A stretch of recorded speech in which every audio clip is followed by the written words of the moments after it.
Autor POV, Elara, kau lama sekali, ucap Ares sambil menghampiri Elara lalu merangkul pinggangnya. Jika bukan di acara pesta, wanita itu sudah mendorong tubuhnya menjauh. Ah, maaf Tuan Atmaja, saya menahan istri Anda cukup lama, karena sudah lama tidak bertemu, jadi saya bercerita cukup banyak, saut Nyonya Widi tidak enak. Oh ya, perkenalkan Tuan, ini anak saya Charles, dia yang akan mengurus perusahaan ayahnya nanti, pungkasnya. Charles mengepalkan tangannya dengan tatapan tajam bak belati yang siap menghujam ke arah tangan Ares yang merangkul Elara. Jadi, wanita yang dia kagumi telah mempunyai suami. Tidak, lebih tepatnya sudah milik orang lain. Charles memandang Ares dari ujung rambut hingga ujung kaki. Dia pun berdecih dalam hati. Pria ini tidak lebih tampan dan gagah darinya. Hanya keberuntungan saja hingga memiliki istri seperti Ara. Kau sangat beruntung, bro. Dengan sedikit hentakan, ia menyambut uluran tangan Ares lalu menggenggamnya sambil meremas cukup kuat. Ares sampai mengerit karena merasa tangannya ngilu. Ia menatap bingung pada Charles, sedangkan Charles menyeringai. Tuan Charles, Anda menggenggam tangan saya terlalu erat, ucap Ares membuat Elara menoleh pada tangan mereka yang masih terjalin. Charles berkata sambil memandang Elara, tatapannya itu sulit diartikan. Saya hanya menguji sekuat apa Anda, Tuan Ares. Charles pun melepas jabatan tangan itu. Dan saya akui Anda lumayan, tambahnya. Ares tersenyum kecut. Ada apa dengan pria di hadapannya ini? Sungguh aneh. Tidak lama seorang bodyguard datang menghampiri Ares dan membisikkan sesuatu. Matanya melebar saat itu juga. Elara terusik dengan tingkahnya hingga kehadiran seseorang mengambil atensi mereka semua. Tampak seorang wanita yang tidak asing melangkahkan kaki dengan angkuh, menghentak sepatunya hingga nyaring menggema ke seluruh ruangan. Elara menghela nafas. Bagaimana mungkin dia datang ke sini? Beraninya wanita itu menampakkan batang hidungnya di acara resmi yang bahkan dihadiri banyak awak media, dan yang paling membuat Elara naik pitam. Wanita itu memakai gaun yang hampir sama dengannya. Hanya berbeda bahannya, Elara tahu itu meski melihatnya dari jauh. Elara berbisik pada Ares, kau sengaja ingin mempublikasikan hubunganmu dengannya, kau hebat sekali, sarkasnya. Ares menggeleng menyangkal. Elara terkekeh melihat wajah brengsek Ares dan tanpa wanita itu sadari sikapnya memancing Charles hingga mata elangnya terus menatapnya. Sophie tersenyum sumringah menjadi pusat perhatian, dia merasa di atas awan, dan penampilannya yang menyerupai Elara sukses menjadikan wanita itu seperti topeng monyet, menjadi bisikan di setiap tamu yang datang. Elara memejamkan mata menahan amarah yang menggunung. Tuan-tuan dan nyonya-nyonya, perkenalkan, nama saya Sophie. Saya adalah istri Tuan Ares Dawson Atmaja, karena kebaikannya lah saya bisa di sini. Beliau sangat menyayangi saya, dan kakak Elara menerima saya sebagai istri kedua suaminya. Suara riuh di dalam ruangan itu terdengar sekaligus lampu blitz yang tidak henti mengenai Sophie. Semua orang pasti terkejut dengan pernyataan wanita itu, bahkan Nyonya Widi hanya bisa menutup mulutnya tidak percaya. Elara tersenyum miris. Wanita itu sedang mengambil hati publik sekaligus memperkenalkan diri jika dirinya adalah istri seorang Ares. Ares berwajah pias. Elara menghentak tangan Ares yang masih merangkul pinggangnya. Urus istrimu tercinta, aku pergi. Elara meninggalkan acara diikuti para wartawan yang mengejarnya. Ares terlihat menarik Sophie dan membawanya pergi. Elara sudah tidak peduli lagi. Pasangan brengsek itu benar-benar menghancurkan harga dirinya malam ini. Membayangkan mereka berdua tertawa mengejek di belakangnya. Menertawakan sikap Elara yang masih bertahan hingga kini. Untuk apa ia begini? Sampai kapan? Elara berjalan tanpa arah hingga sampai di sebuah taman yang lengang. Apakah ini sudah bukan dalam kediaman Tante Widi? Yang jelas di sini lebih baik. Tidak ada siapapun, tidak ada yang akan menatap rendah padaku karena di madu. Aku, mengapa aku harus merasakan sakit ini lagi? Ini lebih buruk. Nama keluargaku pasti terseret. Semua pasti berimbas pada kenyataan kami yang belum mempunyai keturunan. Ares, kenapa kau lakukan ini padaku? Di mana Ares yang dulu selalu bersamaku? Apakah 20 tahun itu tidak berarti apapun untukmu? Kau benar-benar menyakitiku. Wanita itu terisak di bawah malam purnama, meresapi setiap rasa sakit yang ada. Cukup lama ia meratapi kemalangan hingga merasakan kehangatan yang menyelimuti. Elara menoleh pada jas yang tersampir pada bahunya. Charles. Pria itu ada di sampingnya, menatap iba pada Elara. Ia pun mengusap kasar air mata yang masih merembes keluar dan membasahi pipi. Elara berdiri dan mendongak padanya. mencetuskan kata yang membuat Charles melebarkan mata. Jangan kasihani saya, karena saya tidak membutuhkan itu, maaf telah membuat acara Tuan hancur. Saya permisi, Elara melangkah pergi. Baru 2 langkah ia berjalan, tangan Elara dicekal oleh pria itu. Tubuh Elara terhuyung karena tarikan yang Charles lakukan hingga tubuh Elara mendarat dalam pelukannya. Elara menengadah melihat wajah tampan itu, pahatan sempurna yang Tuhan ciptakan. Elara segera menepis pikiran itu lalu memalingkan muka. Tinggalkan dia, menikahlah denganku. Elara menoleh cepat pada Charles yang tersenyum. Apa ia tidak salah dengar, bertemu pun belum sampai 1 hari.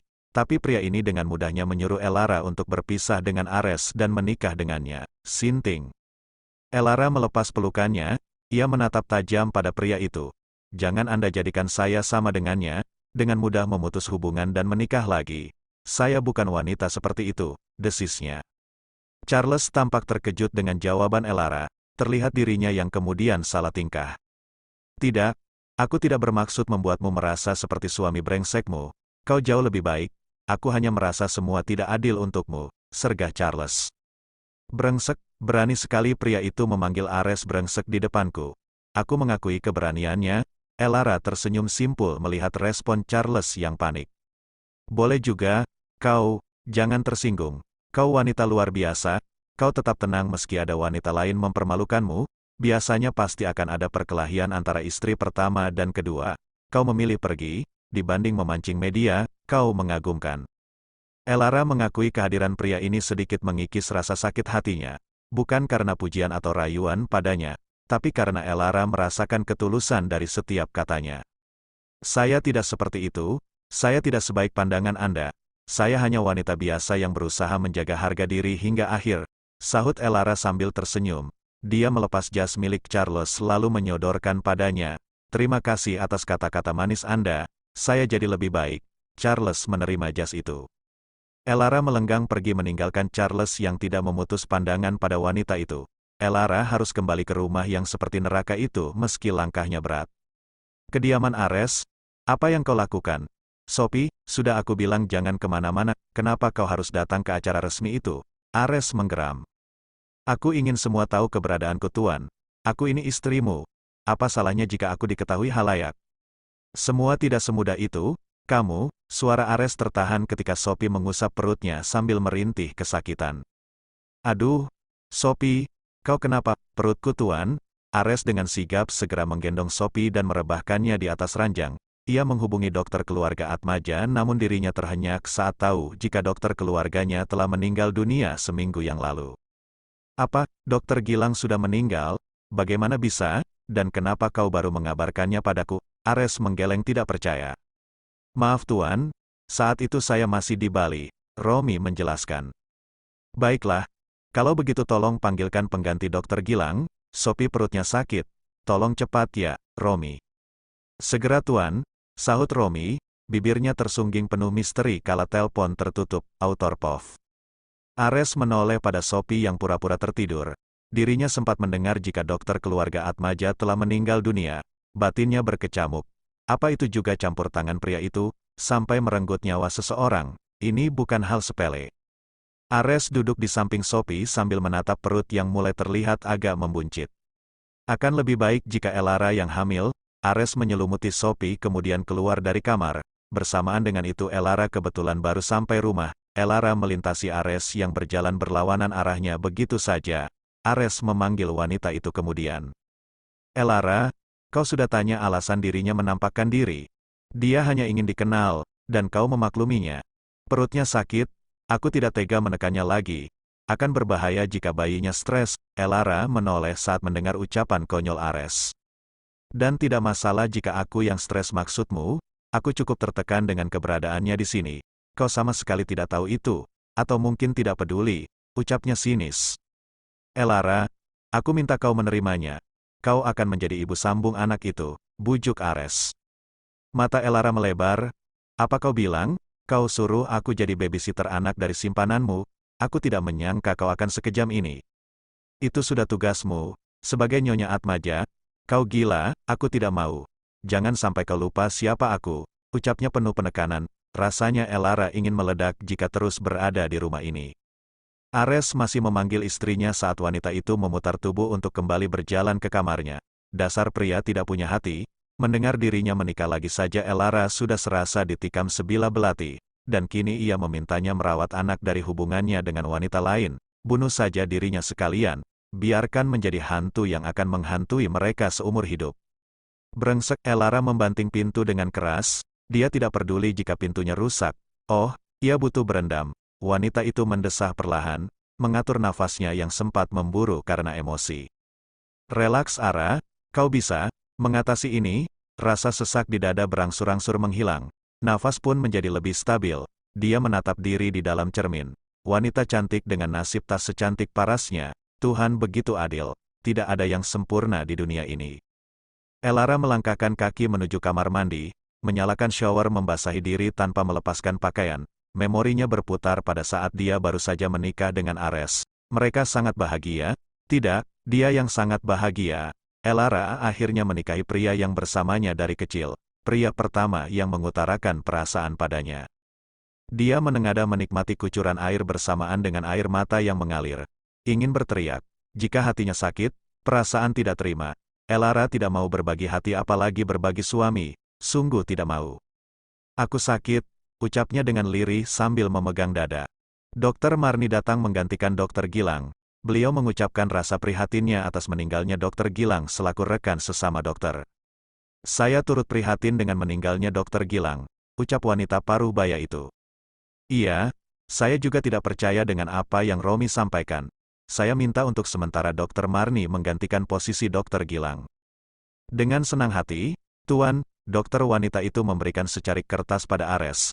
Nyonya Sophie tidak boleh mendapat tekanan, saya takut akan berpengaruh pada janinnya. Ini saya berikan resep yang bisa Tuan tebus di apotek. Kebetulan saya tidak bawa obat, mengingat tadi kesini dengan terburu-buru, jelasnya. Ares mengangguk mengerti. Dokter itu pun pamit. Sophie tampak terbangun dari tidurnya. Diam-diam wanita itu tersenyum tipis. Bagaimana perasaanmu? Tanya Ares yang sudah duduk di pinggiran ranjang, mengusap rambut Sophie lembut. Lebih baik, Tuan, syukurlah. Nanti kau harus minum obat, jaga anak kita, ucap Ares membuat Sophie sumringah. Ares terlihat sangat mengkhawatirkan dirinya, ini sangat bagus untuknya. Iya Tuan, aku akan menjaga anak kita, ucap Sophie seraya menggenggam tangan Ares. Pria itu pun mengecup kening Sophie sebelum meninggalkannya untuk beristirahat. Manik coklat itu menatap ke arah kamar Elara. Ia melangkahkan kaki ke sana, dilihatnya pintu yang sedikit terbuka, tanpa mengetuk Ares memasuki kamar. Pria itu mengedarkan pandangan mencari keberadaanku. Bersamaan itu Elara keluar dari kamar mandi dengan baju basah kuyup, lekuk tubuhnya terpampang jelas hingga seluruh underwearnya terlihat. Ares menelan selaiva kasar mendapatkan pemandangan gratis dari istri pertamanya. Wanita itu sendiri belum menyadari keberadaan Ares, jika tidak melihat pantulan tubuhnya dari cermin. Elara menoleh dengan wajah datar. Ada perlu apa kau kesini? Ares menggaruk tengkuknya yang tidak gatal. Ia memalingkan muka karena malu. Ada hal yang ingin aku sampaikan padamu, ucapnya kikuk. Elara menanggalkan setiap potongan pakaian seolah tidak ada Ares. Peduli setan, dirinya sendiri sudah tidak menganggap keberadaan Elara dengan membawa wanita itu. Katakan, ucapnya acuh. Kini wanita itu hanya mengenakan dalaman berwarna hitam yang sangat kontras dengan warna kulitnya yang putih. Mata Ares terpaku pada tubuh setengah telanjang Elara. Ia berulang kali menelan selaiva mengatur degupan jantungnya yang bergemuruh. Elara menanti apa yang ingin disampaikannya. Dia melihat manik Ares yang tidak berkedip menelisik tubuhnya. Kenapa, apa kau masih bernafsu pada wanita cacat sepertiku? Sarkasnya langsung menghujam jantung Ares. Ara, berhenti memanggil nama itu, kau bukan lagi Ares yang dulu. Aku masih suamimu, ya, suamiku yang menikah lagi, ucap Elara sinis. Ares mengikis jarak antara mereka dan memeluk Elara erat. Dengan paksa ia menciumnya dengan brutal. Elara mendorong tubuhnya kuat saat tangan Ares bergerilya ke arah payudara. Wanita itu mendaratkan tamparan ke wajahnya. Plak, belum cukupkah kau menyakitiku? Aku bukan pelacur, Elara berteriak, meluapkan emosi. Cara Ares memperlakukan Elara layak gundik. Dipaksa untuk melayaninya, melayani pria yang sudah berkhianat. Ares tampak terperangah melihat amarah sang istri. Ia menatap penuh penyesalan pada Elara. Ia berusaha kembali mendekat. Elara, maaf, pergi, Elara, aku bilang pergi. Dengan berat hati Ares melangkah pergi. Langkahnya terhenti saat tepat dia berada di ambang pintu kamar. Besok aku akan ke Jerman selama seminggu. Aku ingin bertanya kau ingin dibawakan apa, hening. Elara tidak menjawab. Ares akhirnya kembali melangkahkan kaki keluar kamar. Elara segera berjalan ke arah pintu dan menguncinya. Tangisnya pecah. Mengapa dia harus mengalami semua ini? Wanita itu bersandar di balik pintu dengan air mata yang terus mengalir deras, memeluk diri di tengah malam yang dingin, sedingin hatinya.